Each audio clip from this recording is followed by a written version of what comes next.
ตาเกียมเนาะต่างตีนเสาก่อนมากับเบาโก้เหมือนรุ่นได้ซัมซุงบ่โอ้รุ่นระเบาเลยเองซอยกันเพราะเขาบ่มียังเด้สิกินสิยาก็บ่มีแต่มือย่อมือคืนเพื่อนแล้วไปบอกเพิ่นมากิน500,000เด้อ500,000นั่นระเบาสิให้มือวันอาทิตย์ไปแล้วมือได้สิย่อให้แล้วพอมื้อนี้บ่ได้กดออกเลยเนาะกันเฮ็ดนี่เด้แต่นี่เพื่อนน้องพินเนาะน้องพินนี่ซึนทันเลยเนาะสบายเพื่อนนี่ได้เฮ็ดนี่มานี้มาหอนี้เลยได้แนวนี้ก็ได้แต่ห้องครัวเท่านั้นก็พอเนาะนี่เลยซื้อนี้เนาะไปบอกกันไปบอกมือนั่นเด้อไปบอกเขาวันอาทิตย์บอกนั่นแหละจุหน่วยนั่นคือเก่าคือน้องนี่เกี่ยวกับไปบอกน้องๆยินบ่ไปหาเพิ่นไปนำกันนี่แหละ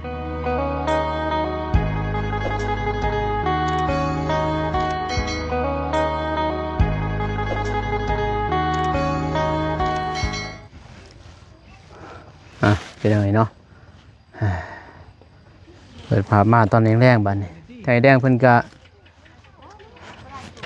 เตรียมตั้งเสาตั้งนั่นหมดแหละพี่น้องเอ้ยเนาะตั้งเสาตั้งที่เสาไว้เพื่อก็เกี่ยมมือวันจันทร์เนาะสิยกบาทใหม่น้องพินเพิ่นพี่น้องเอ้ยเนาะเป็นไงเนาะกราบทักทายสบายดีสวัสดีเด้อพ่อแม่พี่น้องเมื่อสุขูสุขคนเป็นยินดีตอนรับเข้าสู่ซองบ้านน้องเป็นยังไงเนาะกำลังกะเกี่ยมเนาะต่างกำลังตักเป็นยังไงเนาะกำลังตักเด้อ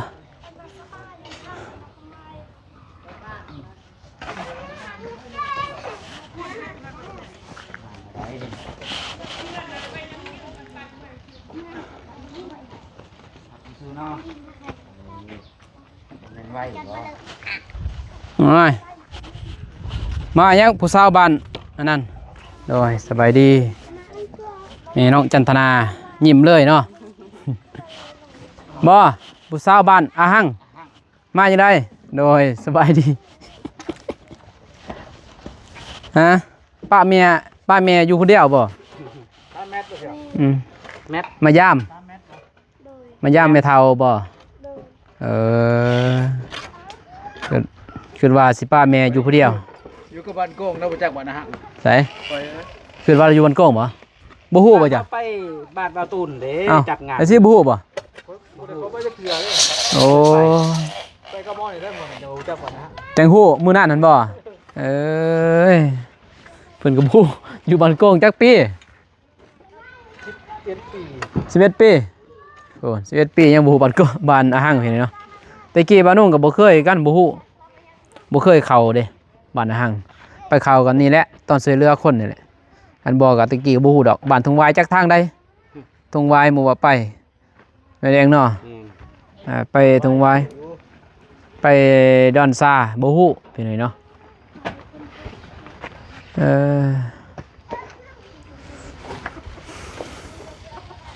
มื้อใดสิกลับโอ้โหอยู่เลยบ่เขื่ออยู่เลยป้าแม่เฮ็ดยังแม่อยู่บ้านเฮ็ดเวียกยังเช่นกาแฟมีสวนกาแฟบ่เดี๋ยวนี้มีแล้วตะกี้เพิ่นทุกข์ไปเนาะเดี๋ยวนี้บ่ทุกข์แล้ว มีกาแฟเด้ตะกี้ว่าลงไปซอยเพิ่นบัดนี้เพิ่นแม่เพิ่นสร้างครอบครัวไปเนาะกับพ่อเพิ่นพ่อหน้าเนาะพ่อหน้าเพิ่นกับพ่อมีแน่นิดนึงนะว่าสิมีบ่กับบ่มีปานใดดอกเนาะแต่ว่าเพิ่นกับพ่อมีดินดอนเฮ็ดไว้แรงเนาะเพิ่นก็มีดินดอนเฮ็ดแน่ก็เลยว่าเพิ่นย้ายเฮือนตอนนั้นปะเอาให้ไผเฮือนตอนนั้นบ่น้องเฮือนตัวเพิ่นไปอยู่ให้เอื้อยไปอยู่ไม้หั่นบ่โดยเพิ่นให้เอื้อยบ่ขึ้นเด้อตกเด้อโอ้ยบ่ได้ย่อเด้ โต๊ะก็บ่ได้เด้ สร้างก็ยังคูดมาแล้วยัง มันเป็นเหลี่ยมเด้เป็นเหลี่ยมหัวแตกเลยเว้ยบ่ขึ้นเด้อ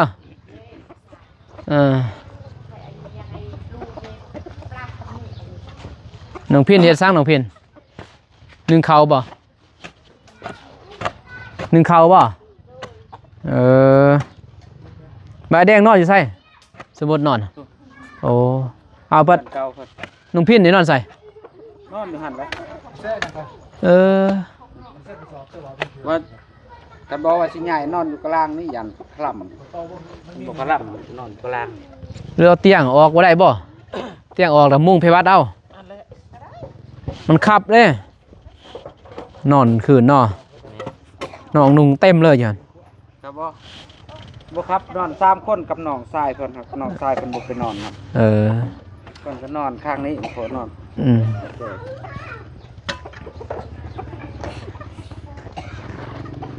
มาเถอะนานอนอยู่เตียงแล้ว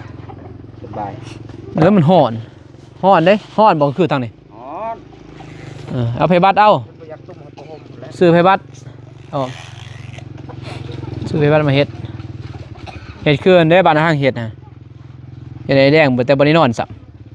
มือนอนมือบ่เนาะแต่เขาเฮ็ดคักได้เขาเฮ็ดให้นอนละเอียดโอ้คักเสื้อไอ้บ้านห้างสามัคคีแล้วกันนะแบบเดียวบางกระดอนนี่แหละถ้าเฮาบอกตอนนี้บ่ได้ไปบอกพ่อบ้านเพิ่นเด้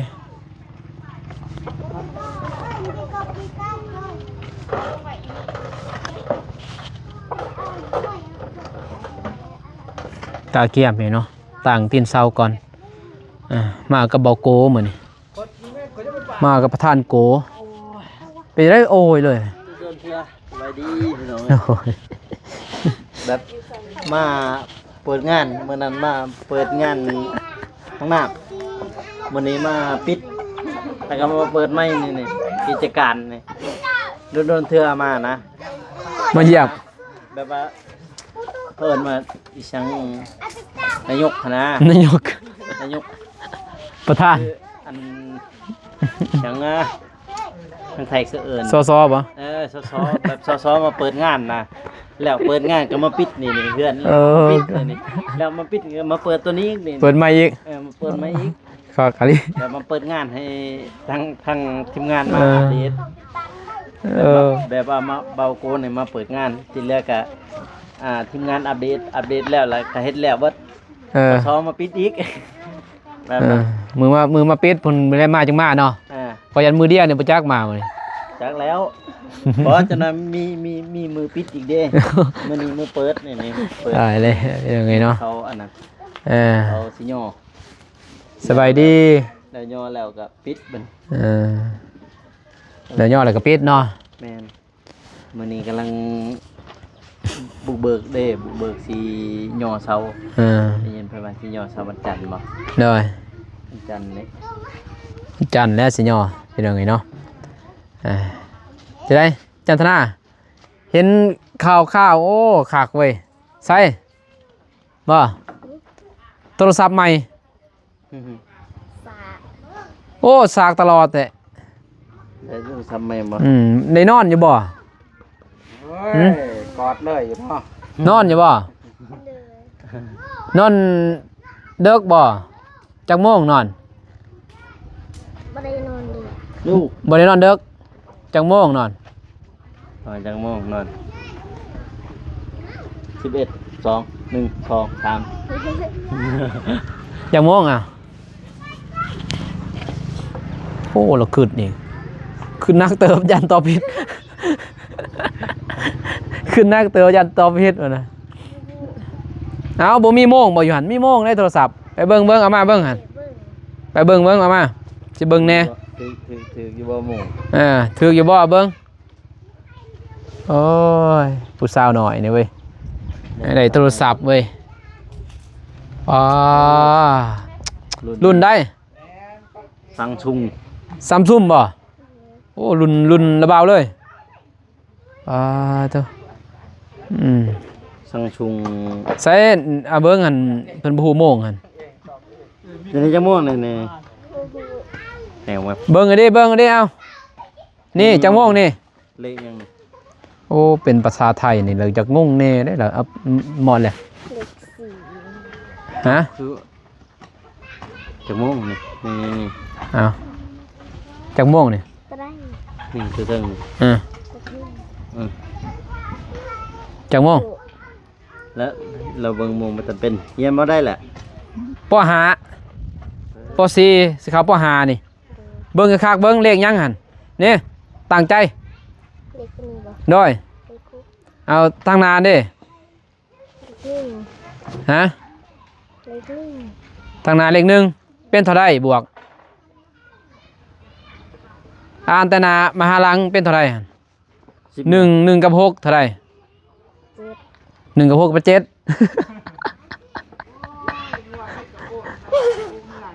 โง่กี้กับโพดเอ้ย เลย ย้อนผ้าตอนบังได้บ่เห็นเป็นเท่าไรเจ็ดบ่มันบ่แมนจะบ่ก็เลขหันเป็นเลข16เด้อฮู้จักบ่เลข16 แล้วบ่มุมกันเป็น ตั้งเป็นภาษานั่นเบิ่งแบบโมงลาวเบิ่งอยากบ่ ยันจะคือเงิน เป็น ก็ตั้งเป็นโมงไทยเพิ่นสิบ่ฮู้แม่นบ่16โมงนี่ถือเท่าไรเป็นลาว ตั้ง จักโมงบ่บ่ฮู้นี่คันเห็นเลข4คือ4แม่นบ่เห็นเลข5คือ5เนาะเพิ่นบ่ทันเป็นเพิ่นเนาะอันต่างเป็นลาว อ่านลาวนะติได้ตินี่เราตั้งเป็นภาษาลาว ภาษาไทยอ่านได้บ่ บ่ ภาษาลาวได้บ่ได้บ่ได้แป๊บให้เพิ่นเป็นภาษาลาวเด้อ ภาษาลาวแล้ว ยินบ่ให้เป็นภาษาลาวก่อนจังเป็นภาษาไทยแต่ภาษาเพิ่นยังบ่ทันเป็นโอ้ฝนตกได้ฝนเป็นจังไงเพิ่นแข็งมา โอ้นี่ไป ฝนตกฝนลิ่นเลยเนาะเท่าไรซื้อน้องเมฆซื้อให้เท่าไรระบอกราคา ซังชุง A06 ฮะบ่จื้อแต่ระบอกบ่ระบอกบ่อืม ซัมซุง A บ่เกินล้านป้ายแม่นบ่ ประมาณ ล้านเก่าเนาะล้านเก่า2ล้านนี่แหละ Samsung A สัง A06 A06 โอ้คักเด้มีเฟซแล้วบ่มีเฟซแล้วบ่เฟซก็บ่ฮู้มี LINE บ่ แล้วลายมัน สิติดต่อหานี่ โอ้กองแจงเนาะแอปแบลบ่ลองเรียน TikTok แล้วบ่ ไงนี่ โอ้ มาถ่ายหนาเต็มเลยนั่นเดียนบ่หูบบ่ 60คนเด้อ คือบ่ถ่ายหลายหูบนี่เด้นั่นก็สัมภาษณ์นี่เด้ย่างสัมภาษณ์นี่เด้ลุงอยู่นี่จักบ่จะก็นั่งสัมภาษณ์ลุงนี่เฮ็ดจะได้สู้ๆเด้อบ่เด้สัมภาษณ์เลย พี่เชียว TikTok เด้มีบ่ TikTok ไปเบิ่งเพิ่นลินบ่จัก TikTok เพิ่น บ่ได้ลิน ยังทันลินบ่บ่ทันมีหยังเลยอย่าเผาใส่เพิ่นยังน้อยตั้งใจเรียนก่อนเด้อเอามีแต่เบิ่งพวกระบาวก็พอแล้วยินบ่เข้า YouTube ไปติดตามไปเด้อระบาวยินบ่กดแล้วก็อย่าลืมกดตัวนี้เด้อยกโปรนี่แล้วก็เบิ่งเด้อเบิ่งระบาวเบิ่งโฆษณาเด้อพอได้มีเงินมาซื้อขนมให้จันทนาจะบ่ ใส่เป็นประโยชน์ได้เว้ยยินบ่อย่านอนดึกอย่าลินเกมเด้ออย่าโหลดเด้อเอามาลินยินบ่เกม บ่มีเน็ตตินี่ โหลดเกมหรือบ่ให้เอามาเด้อมาโหลดยังบ่บ่ลินไปโหลดเกมยังแล้วก็เฟซนี่ลินได้อยู่เนาะแต่ว่าเรื่องโทรศัพท์นี่ก็บ่ตีดอกเด็กน้อยซำนี้เพิ่นเนาะก็บ่อยากให้เรียนแต่ว่าเอามีความรู้และหาเบิ่งตัวบทเรียนบนธรรมส่วนนั้นมีดอกความรู้อยู่อันใดมันก็มีหมดแต่อย่าไปเล่นของเล่นเกมดอกโซเชียลมันหลายเด้ไปแอบน้ำโมห้ายมื่นแล้วเอามาประมาณเดือนหนึ่งเนาะใส่ทรงสำนี้นะใส่เสื้อใส่ทรงสำนี้ เต้นเดวเล่น TikTok TikTok บ่ได้เด้อเออ Samsung Samsung A06 ได้ แล้วบ่ล่ะตา rồiแล้วเด้เรียบร้อยเป็นยังไงเนาะ เรียบร้อยแล้วตามีแต่ มือย่อเฉยเนาะแล้วบ่หนึ่งเขายัง ทางแอดยังจะบ่นำเข้า มื้อนี้โอ้อาบน้ำเริ่มยังสบายเนาะ ละฮ้อนนะ บ่ไหวเลย ทางเฮาที่ สบายดีเด้อ โดยสบายดีน้องพินเป็นยังไงเนาะหอบแรงไก่เด้บัดนี้เด้อไก่สิได้ตังค์เลยเด้วันจันทร์ก็ตังค์แล้วเป็นยังไงเนาะมีแต่ให้น้องเพิ่นกาเกียมไปบอกพ่อบ้านคือเก่าหั่นแหละ โดย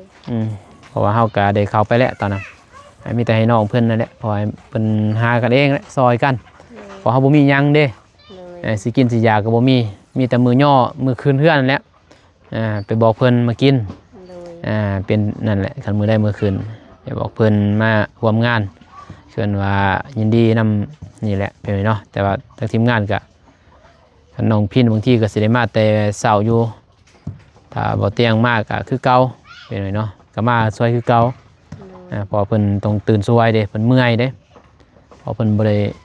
นอนดึกอะไรเนาะพอเพิ่นสิตอบนั่นตอบนี่ตอบคอมเมนต์เด้มันก็เลยยากแน่ยังไงเนาะมีแต่ยินดีนำเด้อ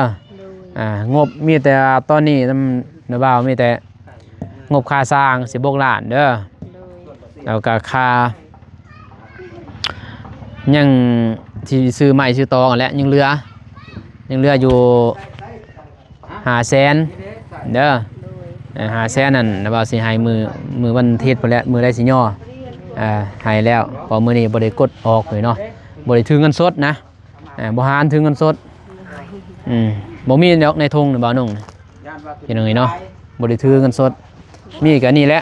บ่อยากเว้าดอกเปิดให้เบิ่งก็ได้นี่บ่มีหยัง หมดซื้อรถเลยนี่แหละมีก็ 10,000 กีบ 15,000 กีบนี่แหละพี่น้องเอ้ยเนาะแล้วก็กับยาแก้ปวดนี่ยาแก้ปวดนี่จะบอกจากฝรั่งเศสทางเมย์เพิ่นพากมาจากฝรั่งเศสยาแก้ปวดคักพี่น้องเนาะตอนนี้กินแล้วเศร้าแต่ว่าบ่าวนุ่งนี่กินหลายบ่ได้กันเจ็บแห้งเจ็บหัวแห้งเพอบ่าวนุ่งมักเจ็บหัวเด้จะบอกเจ็บหัว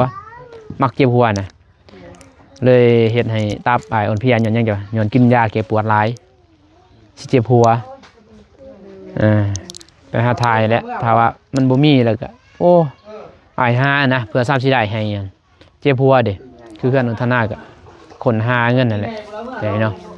ก็เลยเจ็บหัวดำนั้นแล้วเงิน 15,000 ติดธง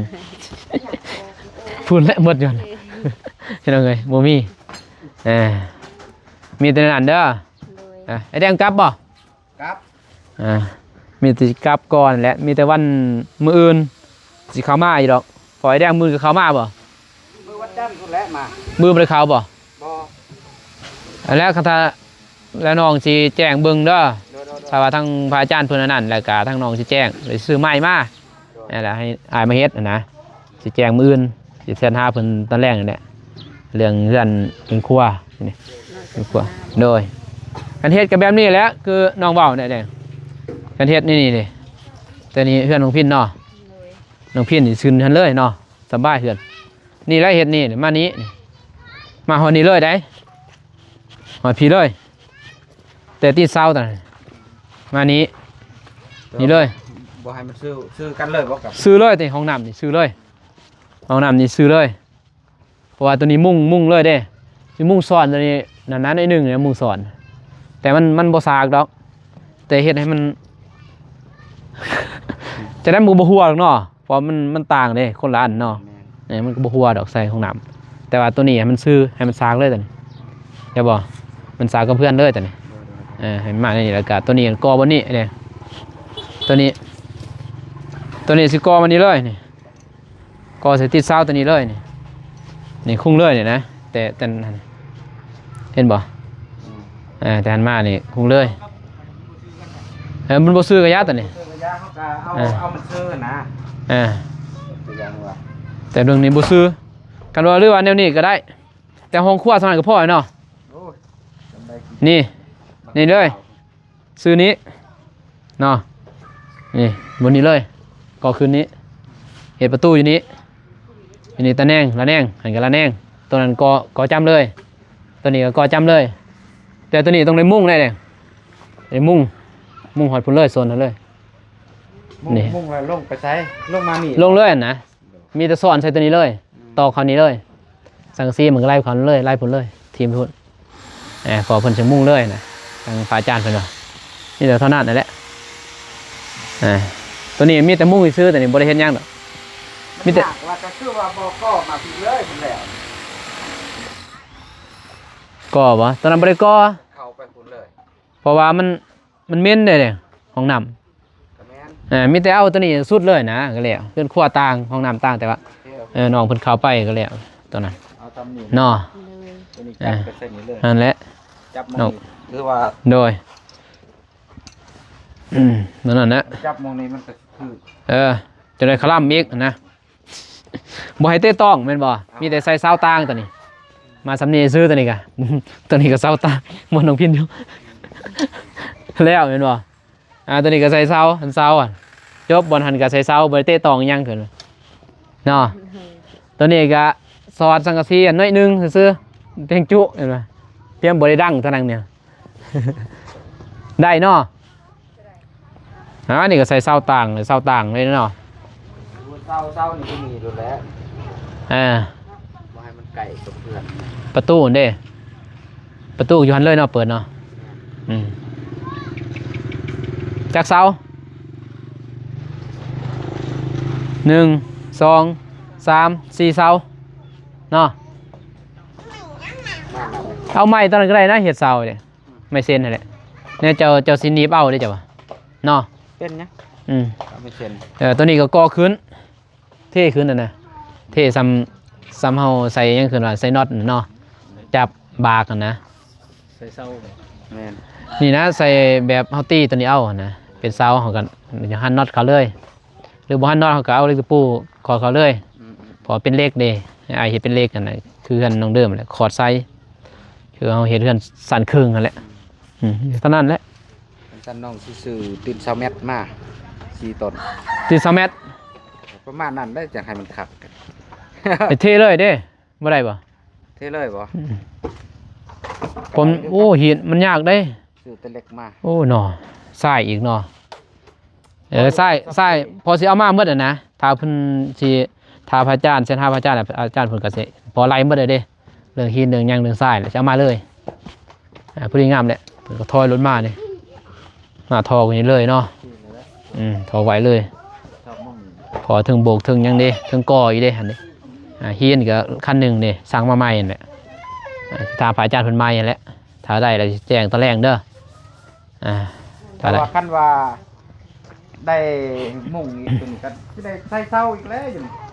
ใส่ นี่เลย คันว่าสิมุ่งอีกตัวนี้ สิตอกใส่เฮือนเลิกบ่ได้เป็นบ่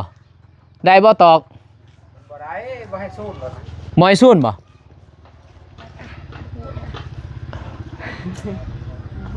ขอบบ่ได้บ่ขอบเนาะแต่น้องก็เด้ยก็ได้เด้อน้องก็เด้ยน้องก็เด้ยน้องอิหยังน้องบองเนาะเขาขอบเอาน้องสาลีแฮงคักแฮงง่ายเติงเฮ็ดบ่เฒ่าไม่เฒ่าไปบอกเด้อแล้วก็ว้าวๆๆๆเฮ็ดพี่น้อง เราบอกภาษาแล้วบบ